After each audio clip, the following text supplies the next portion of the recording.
Pero malinaw po, itong bagong pulisiya ni Presidente Marcos na binabaliwala ang new model, binabaliwala ang status quo agreement, ay hindi po naging epektibo pagdating ng resupply mission. Nagkaroon ng realization ang Marcos Jr. ay ang mga Amerikano pala hindi talaga sasaklolo sa atin pag nag-enkwentro. Kaya nga po, dalawang opsyon natin. Either makipaglaban tayo, kalaban-laban, or gamitin na natin ang pag-uusap at diplomasya. So, ito nga mga kababayan, bago natin ituloy ang video na ito, kung bago ka lang sa aking YouTube channel baka pwede makahingi ng like at subscribe at click mo na rin ang notification bell para updated ka sa aking nilalabas na bagong video. Salamat po. June 17, incident sa Ayungin, no? Alam nyo, kontrobersyal yan, pero tikom po ang bibig ng hukbong sa datahan kung ano talagang nangyari. Ang sinabi nila, we do not disclose operational details. Pero meron naman pong social media at basid sa mga social media na lumalabas doon sa China, ang nangyari ay, unang-una, 8 barko po yan galing sa Pilipinas ay nagtangka na i-breach yung blockade patungo ng Sierra Madre. Now, yung pagpupulong ng presidente sa mga sundalo sa Palawan, alam natin na 60 mga Pilipinong Navy ang sumapong dito sa resupply mission nito. Pangatlo, alam natin na hindi po naging matagumpay ang resupply mission dahil hindi po nakapasok itong 60 katao natin sa 8 mga bangka or hindi naman bapur ang tawag dyan no? 8 ewan ko ba, crafts, water crafts. So yun na lang ang tawag natin dyan. No? At nagkagirian, pero ang nangyari po ay na-overpower ang ating mga kasundaluhan. Hindi po sila natuloy sa kanilang misyon at nakumpiska pa nga yung kanilang mga watercraft. No? Kaya lang matapos sa pag-uusap, ibinalik din ang watercraft sa mga Pilipinong Navy. Ang unang-unang tanong, bakit po Navy ang ipinadala for resupply mission? Kapag Navy po kasi, yan yung tinatawag na gray ship kasi ang kulay ng mga barko ng mga Navy sa buong daigdig ay gray. Ang ibig sabihin po niyan, hukbong sandatahan. Pag gumamit ka ng hukbong sandatahan, parang gusto mong makipira. Kaya po ang China, palaging Coast Guard ang pinadadala. Ang Pilipino, hindi na tayo nadala. Nung unang pagkakataon sa Scarborough na nagkaroon tayo ng enkwentro, ang pinadali natin yung kaunahon nating Navy warship na Del Pilar. Kaya siyempre, ang messaging yan, nais namin makigit. Dahil Navy ang ginamit. So, ang ibig sabihin, ano ang bang intensyon natin nung tayo'y nagpunta doon sa Sierra Madre, no?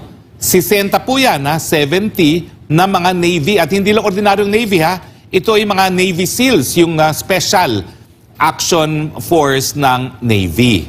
Okay, so malinaw po yan na sa kauna-unang pagkakataon, hindi po Coast Guard ang nagpunta ron, kundi Navy. So, palaban po tayo. At syempre, ginawa nila itong resupply mission matapos baliwalain at sabihin ni Presidente Marcos na lahat ng kasunduan sa status quo ay binabaliwala na niya.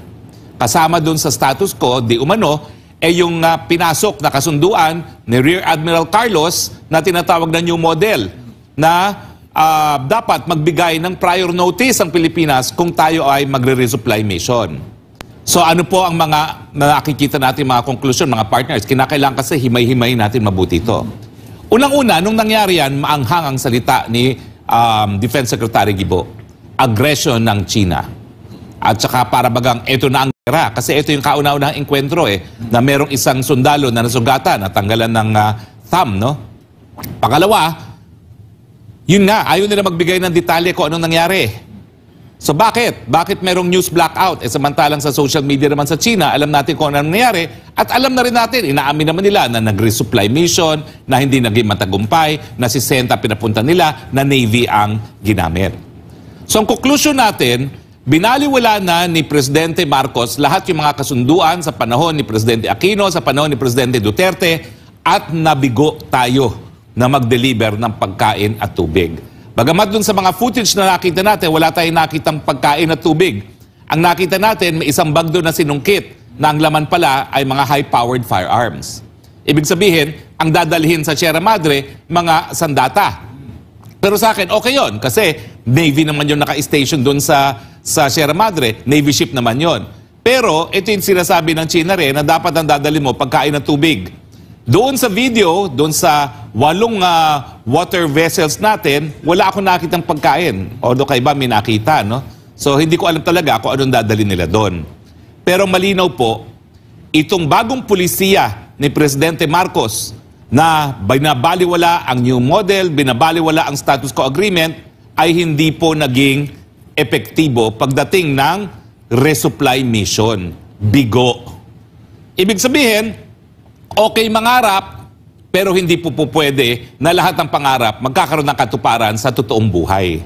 Ito po yung sinasabi ni dating Presidente Duterte, sige, gawin mo ang lahat ng gawin mo, ikaw na ngayon ang Presidente. Ayaw mo sa status quo agreement, gawin mo lahat ng gawin mo. Sabi pa nga ni Presidente, kung gusto mo, i-repair mo ang Sierra Madre. Kung gusto mo, magtayo ka ng artificial island dyan. Pero ang tanong, sa realidad, dito sa mundong ito, sa mundo ng mga nag-iisip at mga nasa tamang pag-iisip, ikaw ba'y magiging matagumpay? Ang kasagutan po ng June 17, kung ang ninanais natin ay gawin natin ang gusto natin gawin, ang realidad, wala po tayong lakas para tumayo sa China. Hindi po ako defeatista, dahil ang Presidente Marcos naman po, Junior, ay malakas ang loob dahil meron ngang Mutual Defense Treaty. Nung nangyari po ito, ang mga napapabalita pa, meron naman pong US Naval Ship 32 kilometers away lamang. So pwedeng sumaklolo po ang mga Amerikano. Pero natural, hindi na naman sila sumaklolo. Bakit? Kasi nga po, sa mulat-mula, dahil sila ay binili ang Pilipinas sa Espanya sa pamamagitan ng Treaty of Paris, nasa labas po ng Treaty of Paris boundary ang Scarborough, nasa labas po ng Treaty of Paris boundary ang Spratlys at ang buong Kalayaan Group of Islands. Kaya ang sabi ni si Henry Kissinger at ni Hillary Clinton, hindi sila naniniwala sa titulo ng Pilipinas sa mga pinag-aagawang isla. At bukod pa dyan, ang palagi nilang sinasabi, ang interes ng mga Amerikano ay kalayaan lamang ng paglalayag. So ang suma total, unang-una, nagkaroon ng realization ang Marcos Jr. ay ang mga Amerikano pala hindi talaga sasaklolo sa atin pag nag-enkwentro. Kasi po ito, sa ayaw natin at gustong aminin, enkwentro po ito.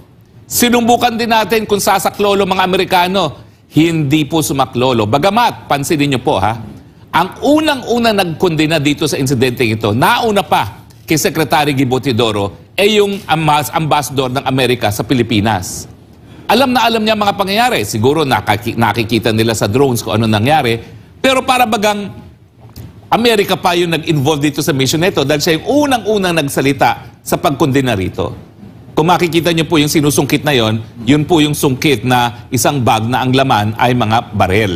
Hindi po natin minamasama yan kasi mga Navy naman sila, natural, dapat meron silang armas, no?